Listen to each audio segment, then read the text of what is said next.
feeling right now when I say that?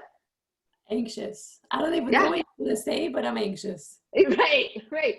Interesting. The same thing that is happening when a lion is running after me, the blood is leaving my brain, happens when I say, Shawnee, can you come here for a second? I got some feedback for you.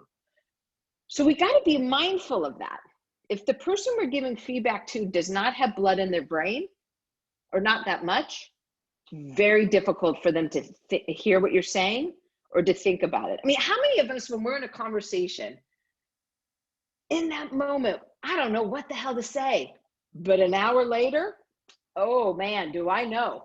And I want to call her back and I want to tell her what I want to tell her, right? Because the blood is coming back to our brains. Here's a little trick, by the way. I used to be a math major. I know. I don't know how I got into HR, but I'm a math major. If you do something that keeps blood in your brain, like doing math problems, it actually helps. I know it's crazy, but it really does. So I want you to be mindful of the fact that the person that you're talking to might not have enough blood in their brain to respond to whatever it is you're saying. The reason why I'm telling you this is that keep it safe. Be mindful of them. Our brains our brains need is for safety all the time. So when you're in a room with somebody, they're always looking, is it safe for me? Is it not? So how do we do this? Like, how do we actually make it safe for somebody? So go ahead and put it in the chat room. How do you make it safe? How do you make this conversation safe for somebody? How do we do that? What are some things we could do? You could build trust. Yeah, how do, building trust with that person before. How else can we make it safe? The conversation safe. Providing the intent, right? Frame it, give advance notice. Yeah, even though that scares the crap out of people when you send them a thing the night before and you say, hey, Brianne, can we meet tomorrow? Right? The whole night you're not sleeping and, you have to take a melatonin to sleep. It's like, whatever. But I'm going to give you this framework will really help build that safety. But it's really good to know. One of the things that I definitely do whenever I do have a hard conversation with somebody is I always make sure that we meet a day or two later. Now, I know some of you are like, oh, thank God we had that conversation. It's over, it's done. But the best thing to do is to follow up in a day or two when the blood is back and people can respond. Have nice music, quiet time. I love that. Meeting agenda, show whatever. But yeah, and if and when we get back to the workplace, you always do it in private. And while if we were in a meeting right now, you would never want to give somebody feedback in something like this. It's very public, very public. You might just want to say, hey, Lisa, hey, after the meeting, do you have a moment that we can check back in? Okay. You don't ever want to do it in these public settings, just like you wouldn't want to do it in the workplace out publicly. All right.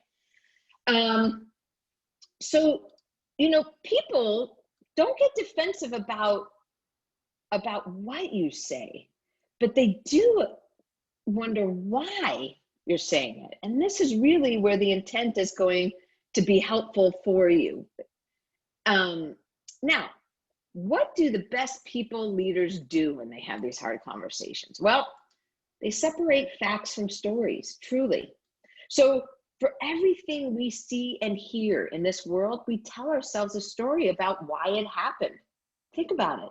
Everything. We have a story. Now, our stories, they drive our emotions, which in turn drive our response. Let me give you an example. Well, let me go through this and I'm going to give you an example. Both parties in this conversation are actually doing the same thing. But what really good leaders recognize is it's just a story. So let me give you an example. And this is one that happened in the workplace when we were in the workplace. And I gave it already. Somebody came into the workplace and didn't say hi to another employee. Well, guess what? That employee then was like, well, fine, if they're mad at me, I'm not going to invite them to lunch. So something happened. This person had a story in their head, and the reaction was, I'm not inviting them to lunch. Now, what could be a different story is, oh my gosh, Jessica might be having a bad day. I wonder what's going on with her. Maybe I should invite her to lunch to see what's going on. Do you see what I'm saying? If we change our stories, we can have such a different reaction to everything. Now, I think I already said this, our brains are wired to negativity. So it takes a little bit to come up with sort of the positive spin, or I always say to myself, how is this story helping me? Whenever I tell myself a story about something and it's negative, I'm always asking myself, is this helping me? Is this beneficial for me? And if 9 times out of 10, it's not. So how can I change the story that you have about this person that might have a different outcome? So each of you hopefully came to this workshop with a conversation that you had that didn't go well, or one that you've been putting off. So think about that one. Think about that conversation you had. What story did you have that wasn't helpful? Or what about the conversation you should have? And what story do you have around it that's also not helpful? So listen, if we start with the facts first, facts are generally something that people can agree on. A fact is a verifiable thing that can be proven with evidence. And unlike stories, facts invite less defensiveness and won't slow you down. So let me tell you this. Let me show you verbally how most conversations go. Most conversations that we have start with our story. Okay, so Lillian, hey, you came in the office the other day, and are you mad at me? Like, what's going on? I didn't do anything. You didn't say hi to me. I started with my story. So now Lillian has her boxing gloves on, and she's ready to go, right? It like puts the emotion into it. Versus, watch when I do it, intent and then facts. Hey, Lillian, do you have a second? I just kind of want to talk about our working relationship. I just have a concern. Hey, on Thursday, you came in the office and you didn't say hi to me. Kind of makes me think you're mad at me. That has the spice and the emotion and all that. But most of us come in with our story first. We just do, because we don't take a hot second to think about what we want to talk about. So, are you all ready? This next slide is it. It's the bread and butter, the tool. So if anybody's typing on the side or texting on the side, holla, watch the screen now, okay? Here it is. Okay, here's our model for how to have a productive conversation. Know what you want first. What do you want for the person, yourself, the company, the conversation? You're gonna come in with your intent. Then you're gonna set the context. You're gonna start with the facts, like I just did with Lillian.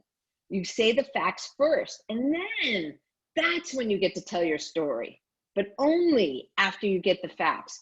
You share your story and you own it, that it's your story, and it's the impact that you have. And this is also where I put other stuff in, like, man, Lillian, Carol, I've been really nervous about talking to you about this because I just didn't know like what your reaction would be. I kind of assumed it would be negative. Like, you could put all of that stuff there, but after you do the facts. And then after you do that, then you want to ask them for their input. Ask them to share their stories. Now, I always visualize a bucket because I think, as you can see, I'm quite the talker. And I need to make sure that I pause and let somebody else talk. So if I visualize this bucket between me and Tolly, okay?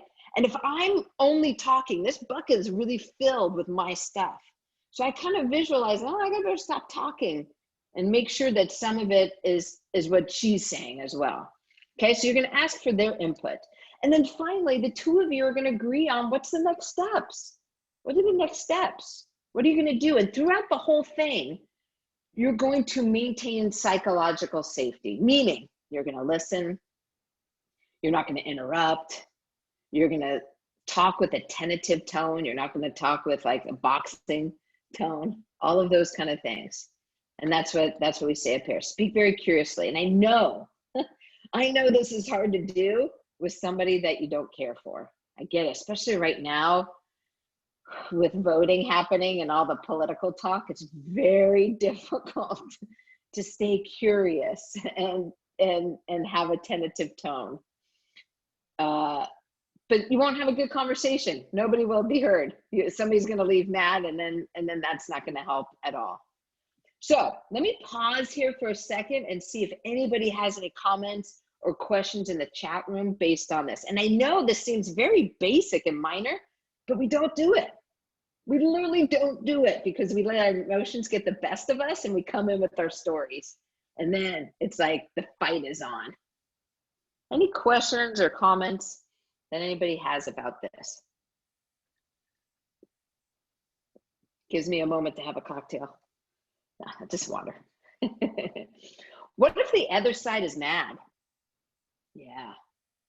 So what we're going to do there is we're going to probably first give feedback on what you're seeing. So the intent is, hey, Carol, I really would love to have a conversation with you about our communication. The fact is, I'm sitting here right now and I'm noticing that you have your arms crossed and that you're rolling your eyes. It makes me think that you're really upset and mad about something, and I'm wondering if we should talk about that first. Right? It's kind of like, let's back up and do that. Does this model change based on gender or not at all? You know, it's interesting. It's very gender neutral, to be honest. Like it really helps people of different genders talk because again, certain genders like to come in a little bit more with the story than others and more emotion than the others. It depends, right? And this just keeps it very factual, intent. I found it to be very useful. I find that being human is very helpful, more than over-calculate. Okay. What if the other side becomes defensive? Well, this is where you get to put in your story, right? Hey, I'm noticing again that you know, when somebody gets defensive, you always come back to the intent. Hey, I just want to meet with you to make sure we're good on our communication, on our work relationship. Like anytime it goes sideways, come back to your intent. What if the other side gets emotional, angry, and starts interrupting? You know, if it really goes sideways, come back tomorrow. Come back tomorrow. You know, give them a moment. Come back, you know, and see if you can have a moment, or say, hey, why don't you go take 30 minutes and let's come back and talk about this. Sometimes people just need to go walk, you know, and think about things. When you are upset and in story creation mode, how to get yourself to create a know what you want that is not saying you're wrong, I am right. I don't know if I totally understand that question there. So maybe you can, are there specific tips you have for someone who's having a difficult conversation with and managing someone who's a lot older than them? Well, I would first say, try this first. I can't tell you how many people, when they try this, it's so different. If you really are honest with yourself, I bet most of you had conversations where you came in with your story first. Okay. So I would say, try this first. But managing somebody who's older, again, I think somebody, you know, I'm now almost 50. I know I don't look it, but I am. So a lot of the people who manage me are a lot younger than me. But I always appreciate it when people come to me thoughtful in these conversations, which you will be when you do this, okay? Do you recommend to let a few days pass before another meeting? Trust in the process. Yeah, I wouldn't wait too many days because then you're avoiding it. I would wait a day or two. So again, thank you. You look great. Thank you. You know, I know some people like to do these on a Friday, you know, but I don't love that because it ruins everybody's weekend. So, you know, again, I would do it early on so that you could have this conversation before the weekend comes. So great questions, you guys. And I have a bunch of questions here that everybody asked too that we'll ask. So, I recently had an encounter that was almost immediately hostile. I tried to change the tone and stay calm, but I could never bring the other party to the same place. I ended up just walking away from the deal. Was there something else I could have done? Well, yeah, you could use this tool, but maybe don't talk about the topic. Talk about how it's a challenge. You're giving feedback about how this person receives feedback. I can't tell you how many times, isn't that so meta? But so many people do that, right? Your intent is, I really want us to be able to have an open communication, to be able to do feedback. And then the facts are, on Thursday, when I tried to have this conversation with you, you walked away from me. See what I'm saying? So you can give feedback on how this person is receiving feedback. It's actually really helpful. Now, let's talk about you all receiving feedback. So here's a couple things. Don't lose sight of the actual message if somebody's giving poorly delivered feedback. Not everybody gets a Sara Sperling workshop, okay? So try to think about, or try to hear the message that's going through. Listen beyond the words, pay attention to the information, and try not to get angry. Instead, get curious about your own story. And this is really comes into play when you're talking to somebody you don't necessarily care for. Really be honest about what you're pretending not to notice. I know this is hard, especially when you want to win or you don't want to show vulnerability to the other person. But I tell you, showing vulnerability to somebody that you don't get along with can really change the relationship, big time. Don't ignore important details. So watch somebody, right? All those details. And keep a growth mindset, because there's always something for value for you in this. Now, here's some feedback guidelines that we have, some do's and some don'ts. So do be specific and behavioral based, right? When you're doing your facts, know what you want before. There's rarely are there conversations that need to happen in that moment.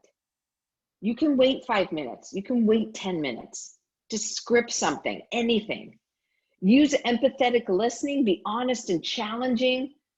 Acknowledge and praise good work, but hold up. I want you to do that separate from when you got to give challenging feedback. You're going to see in the don't section, I don't want you to do a feedback sandwich, and I'll tell you what that is in a second, okay? I want you to come in with verifiable data. Now, what I don't want you to do is to be vague or named, unnamed, or say, I can't tell you who told me, but, okay? Here's the thing. Somebody gives you feedback on somebody else in the workplace. Guess what you're going to do? Is you're going to coach them on how to have a conversation with the other adult. All right? You are not going to come to somebody and say, hey, Caitlin, I can't tell you who told me, but, well, that's just gossip. That's just gossip, and that feels really shitty. It just does. So there's very few things that you need to hold sacred.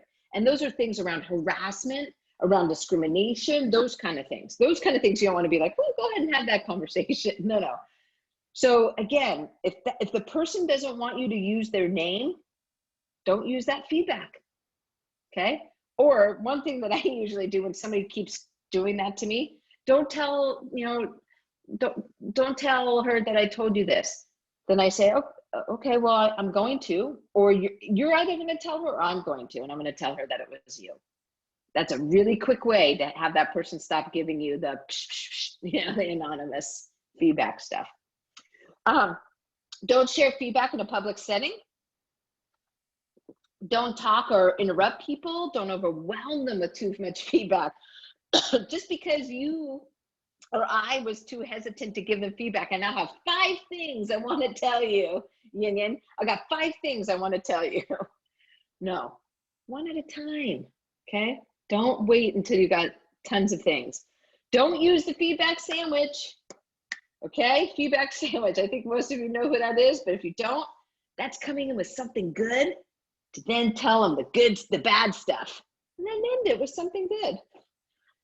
Now, what's crazy is about 10 years ago when we were getting trained on how to do this, we were actually told, do that because it makes them feel better. But what we found, it's very confusing. Are you giving me good feedback? Or are you giving me bad feedback or challenging? Like, what am I had a manager that used to do that to me, and it got to the point where when he gave me good feedback, I didn't hear it because I was just waiting for the bad feedback to come. I also, when I was an HR person at a company, I had a manager who had to give somebody kind of like a last warning. So I was sitting outside the door waiting for that employee to come out to be able to be there to support them. So the employee comes out and is smiling. And I'm like, well, how did it go, Lisa? She's like, great. I think I got a promotion. I'm like, oh my gosh. I mean, this person was supposed to get a last warning and left thinking that she got a promotion. So Please don't use the feedback sandwich. It only benefits you as the giver, but it kind of doesn't because it confuses everybody. And also, finally, don't shame or embarrass people. There's just no need to do that. So here's the thing. Oh, wait, we got something here. Let me see. We got some. Recently, a professor recommends sharing about feeling first and then try to understand the whys behind the emotion. It's very different from your approach. I mean, listen, you could try it. You could try it with the feelings. I always found that when I come in with my feelings first, that it then becomes about the feelings and not about what I actually need to discuss. Do you have any best practices for running company-wide 360s? Oh my gosh, yes, but we gotta put that aside for a second. I can talk about that. I agree with the anonymous thing, feeling like gossip. It's such an awful feeling. Yep, great. Okay, so keep up the things in the chat room, everybody. Here's the thing. How many times has somebody come to you with with feedback and they're like, hey, listen, it's not personal. Guess what? It's always personal, okay? So it's always personal. So saying, hey, this is just a work thing. It's not about you. No, it's always personal. It always feels personal. Establish trust first if you can. If you have a deeper knowledge of and connection to the other person, the feedback is going to just feel easier. Intention is crucial. It truly is. Be clear about why you're sharing. If your intent isn't clear, it's going to show up and it's going to undermine sort of the feedback that you have to give. And feedback should be two ways, because this sends a signal that you're here to listen to what they have to say. It's not just about you. Challenge your own blind spots when you're doing this. Focus on what's right with the feedback, not with what's wrong. And then finally, I always like to say this. If you fail to prepare, if you don't script something, if you don't take a hot second to think about what you want to say, then you need to prepare to fail in this conversation. And I can't tell you how many times people go in to have a hard conversation, it messes up, and then a day or two later, they gotta clean up that, right? So you're almost like doing double the work of what's going on. So, and like I said in the beginning, if you don't talk it out, somebody's gonna act it out. You're not gonna get invited to lunch, you know, all of these things that we talked about. So let me go through. I know we're at about 11:40. I'm gonna go through a couple questions that some people brought up, and then you know, if some of you have other questions, we can talk about that. How do you fire someone or ask them to step down? I mean, you know, that's not necessarily a hard conversation, to be honest. I would say a couple things. You know, if you have an HR consultant, get one. If you don't have one, get one. You know, that's what I do. I help a lot of startups out with these conversations. If you have to fire somebody, you just kind of do it. You know, you walk into the room and you let somebody know, hey, today's your last day.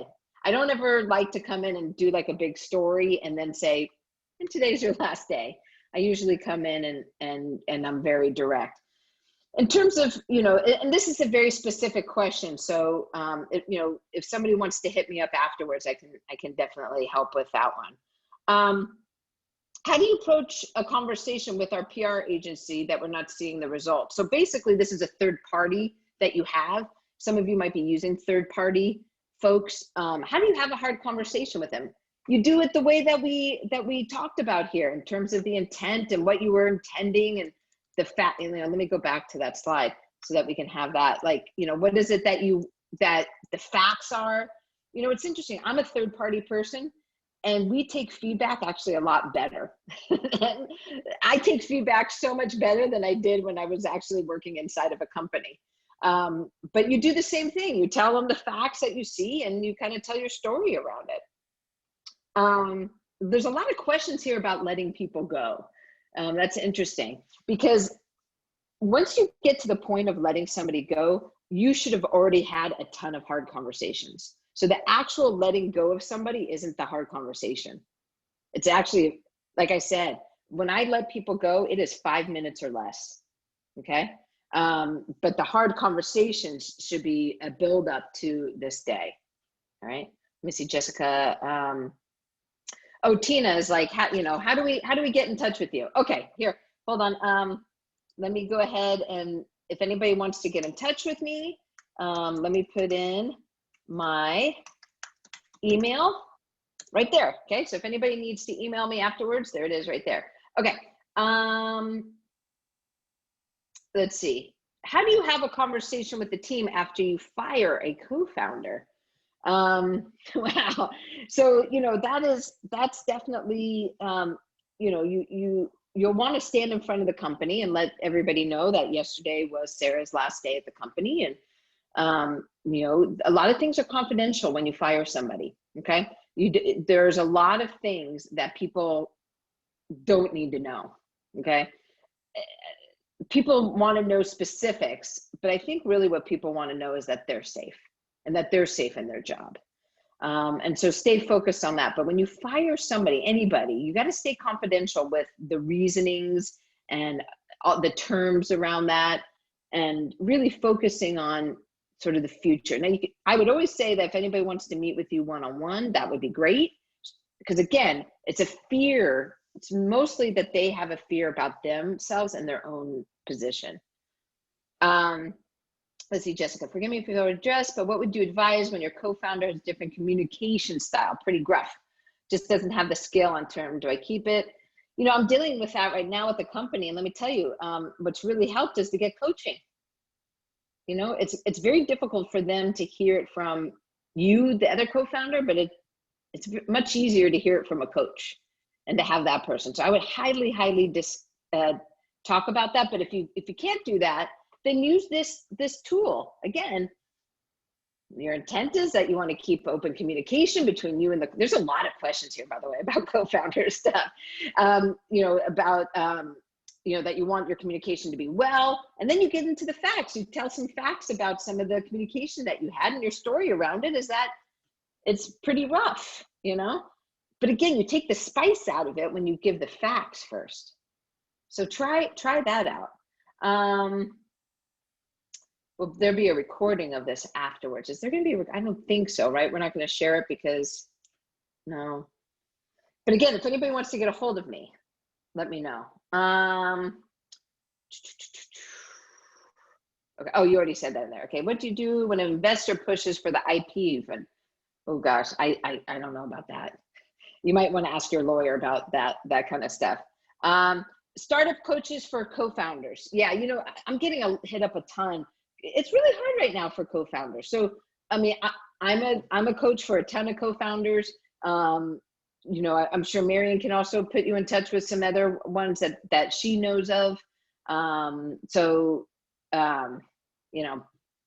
If there's one that you're specifically looking for, I can give some other recommendations. But that is definitely something that I spend a lot of my time on is coaching co-founders and helping them with the relationship. Let me see what else.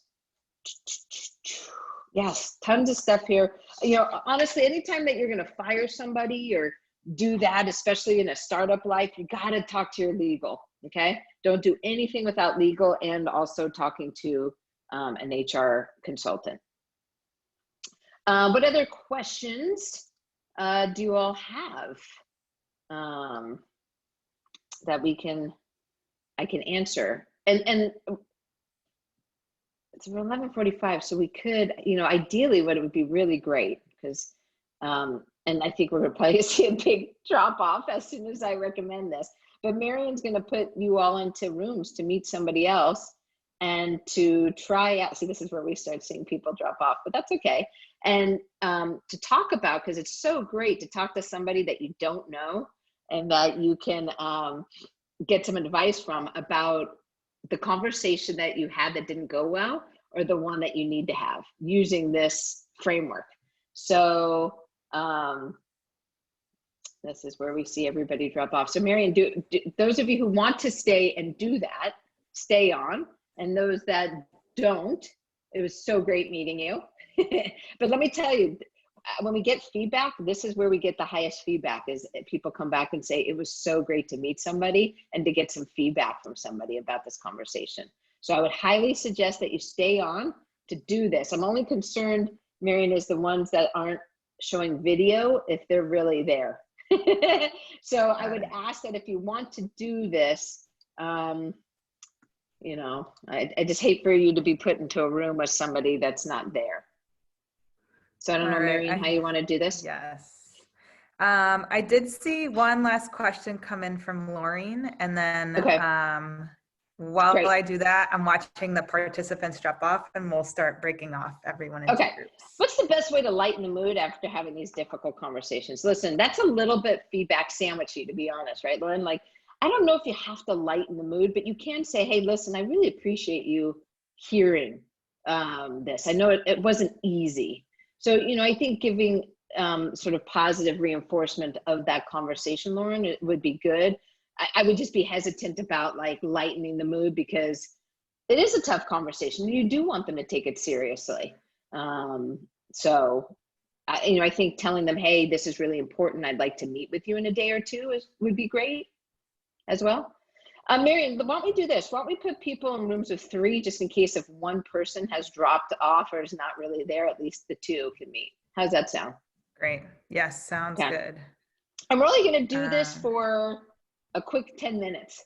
So if there's 3 of you, you got to go quickly. And I think what we want you to do is tell people in your group what the situation is. And then what I would like for you to do is, I think the best way to do this is to tell people what the facts are and what your story is around it. So why don't we work on our stories?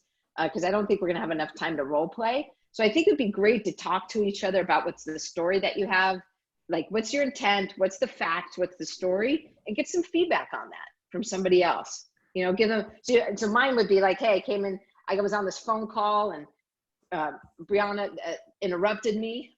And so this is kind of what I want to say to her. Here's my intent, here's my facts, and here's my story. And then get feedback from each other on that. Yeah, we really dropped off. We lost like 2/3, but this is fine. I'm all good with that. So go ahead, Marion, why don't you go ahead and put people in a room with 2 other people, and we'll be back in 9 minutes. Great. I'll see you all soon. All right. All right, you should all be getting the request to be in a breakout room.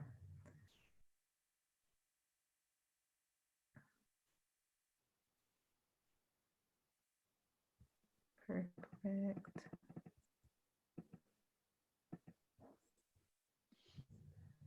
All right, please feel free to shoot me a chat. If you didn't get a link, you should all have gotten a chat for a breakout room.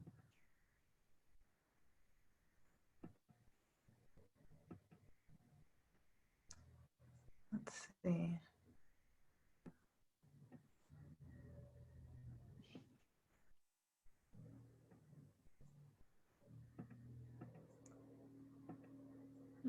I'm guessing those 2 people aren't really here. Yeah. Yeah, that's so funny, the trickle down. But then again, those who stayed, that's not bad. Then do we regroup? Yes. I don't know how to. Yes. She's already gone into another group, but maybe you can message her in that group. Maybe you can go to that group, jump into Tripty's group and tell her we'll regroup. We'll regroup at like 11:55. Yeah. I don't know if you're able, because she's in a different group. I don't know if she'll get it. Got it. I can just broadcast it to everyone. Yeah, yeah. Okay. So like the 25 who stayed. Yeah, I'm That's cool not with bad. that. Yeah. Right? Everybody got what they needed to out of it, and then Practice. right? Yeah. Yeah. You added a few slides, right? Or am I like, Okay. I don't know. I feel like the last ones were like new or just, I don't know. I could be making maybe we didn't have time before. Maybe. Okay. You know? Yeah. Yeah. So we had like 53 turn out. Okay. And we dropped by half? Yeah. Yeah. Yeah. That's not That's bad. That's fair. good. Okay. Any feedback or? I don't know. I enjoyed this. I enjoy these things. I wish I had some of these frameworks previously. because Yeah. I'm definitely emotional. And I think Listen, I'm not good at this, so. and I definitely, like, when I was managing my team and I had to have the hard conversations or give feedback, for whatever reason, the feedback sandwich has been a best practice that has been communicated. And so I did a lot of that. And I was thinking like, oh, dang. Like, you know, just listening to you is like, yeah, a lot of reflection. But no, that was, I mean, yeah, I always enjoy listening to this. I feel like depending on my frame of mind or where I am, like it's always a new perspective or reflection in life. I'm like, oh, this would have been helpful, or, you know, for next time. So we'll probably zap them back in 4 minutes. I hate to say it, but right, just to, or maybe 5, yeah. Oh, I wonder. Hi, were you able to jump into a breakout room? Yeah, there was no one there. I was hanging out there for a couple of minutes. So oh, I'm so sorry. Oh my gosh, what the heck? Well, tell me then, what's the conversation? You get me. Yay. Yeah, look at that. Nice. So the situation is that I have an advisor who is a subject matter expert, and it's around elder care. My startup is around elder care, and she is an MD. So I realized she's very busy, and so we've had that conversation before about her time, etc. But the original intent was for her to give me some advice to help me write some articles, some content, or write them herself. And every time I kind of bring it up, she kind of always pushes. She's like, I don't think that's a good idea. Like, you know, the whole idea was like, you know, she would give me topics and then we would work on it together. But every time I bring it up, she's like, no, I don't think that's a good idea. This is not a good, like, she's always kind of like, you know, no, that's not a good, but she's never bringing ideas to the table. Okay. And I know she's busy, but, you know, she has like weeks off. Yeah.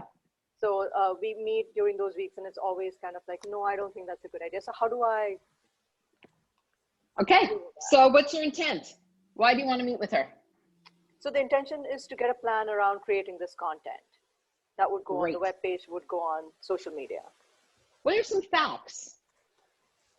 The facts are that she doesn't think that the ideas that I'm bringing forward, she said no to most of them. Okay, wait, hold on. Part of that's a story. Facts. Oh. Okay. The fact is, when I brought up this thing, you said this. Right. Okay. Stick with facts. All right. So the last time I brought up that we should talk about how people are dealing with COVID in the elder community, your response was that this is not something that people really are going to look at on this website. That's not what they're going to come to the website for. Okay. What's your story now? And my story is that even though, yes, my website is not directly dealing with COVID, the app is trying to help families of older people, guide them through the aging process. And so this is one of the things which is of concern to most people. And I don't understand why you don't think that that is a useful thing that, you know, this we could be providing, because it's helping build trust. Okay, I'm gonna stop you right here. Yeah. You're doing a story around this specific thing. What you really want to talk to her about is the way that she gives you negative feedback. You feel like she gives you negative feedback constantly, and the time that she has for you. Right. Or rather, I feel like she's just giving me negative feedback because she doesn't want to do the work. I mean, I don't know which it is, right? Yeah. So what it is your facts are some feedback that she's giving you that's negative. And when you get to your story, it's, you know, I have a story. I'm starting to feel like I'm getting more negative feedback from you than positive. And I really would like to get some ideas from you. And I'm not really sure how to go about doing that. Something like that, you know? Yep. Because it's not about the actual thing. You don't want to have an argument about the COVID thing. It's about, it's even a layer below that, right? Right, yeah. It's about your relationship with her and what is her, and in that is also, do you want to give them a 60-second? Yes. So that means people are going to pop in. So you want to, what your intent is about your relationship and her role in this company. Yeah. Yep. Yeah. Now people are going to pop in, so it won't be confidential anymore, but hopefully that was helpful. Hopefully Yes, that it 2 was. minutes. Thank you.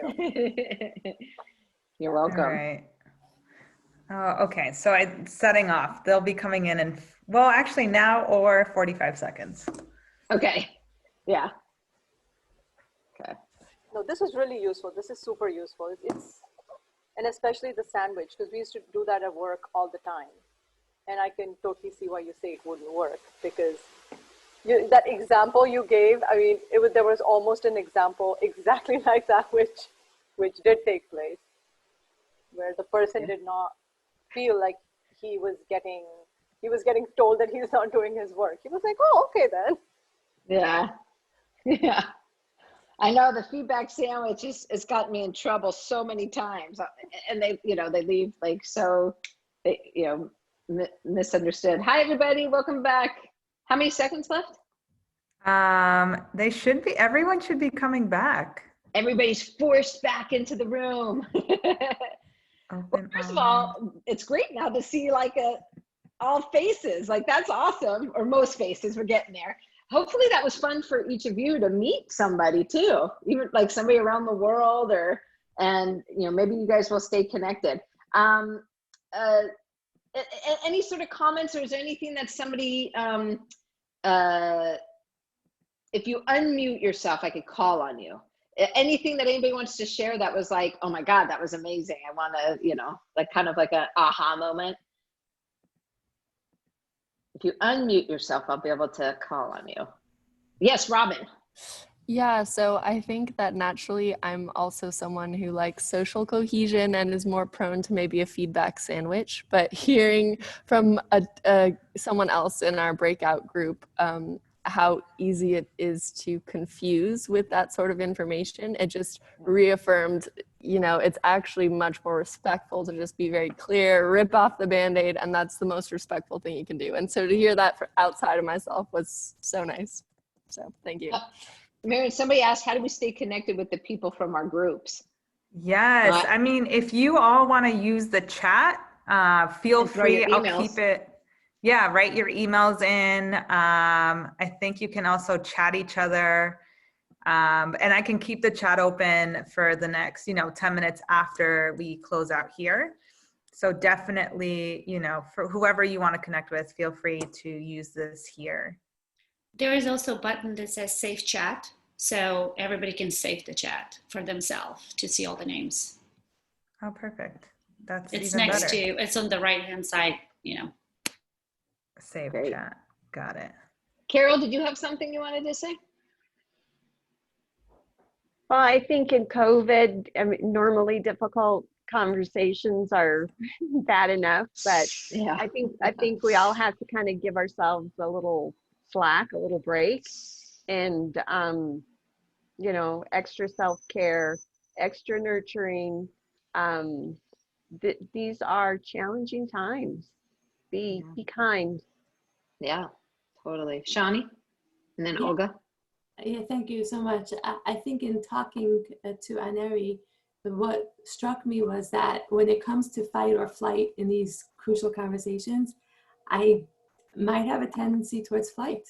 I might avoid. I'll justify it. I'll come up with a story around why it's the right move, but there is a tendency to avoid those difficult conversations for I guess a lack of of fear, really fear. Yeah. Olga. So this is super useful. Thank you for the session, and echo the comment on the feedback sandwich. I always felt like it wasn't so useful, but getting that validated was great. One thing I'd say is, like, some of these things you kind of know, but you just continuously need to reinforce these types of behaviors. So again, this is very, very helpful. And one very specific thing is that I sort of thought about, this framework relies on the assumption that it could be quite easy to figure out what the context is and what the facts are, right? Because very often you talk to people in different industries, different companies, and you assume this is important for them, but it may not be the case.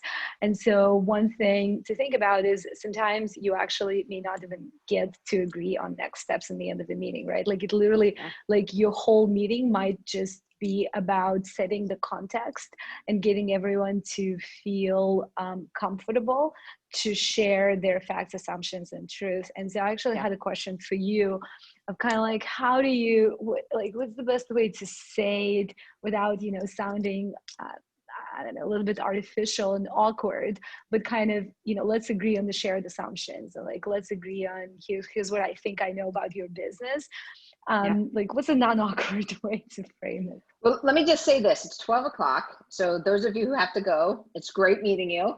I can stay for one more minute, but then I got to go to another meeting. So it was nice meeting you all. I saw a bunch of LinkedIn invites, so I'm happy to connect with everybody, but nice to meet you all, and I really appreciate it. So Olga, your question was if we can't agree on what the facts are. Is that what you're saying?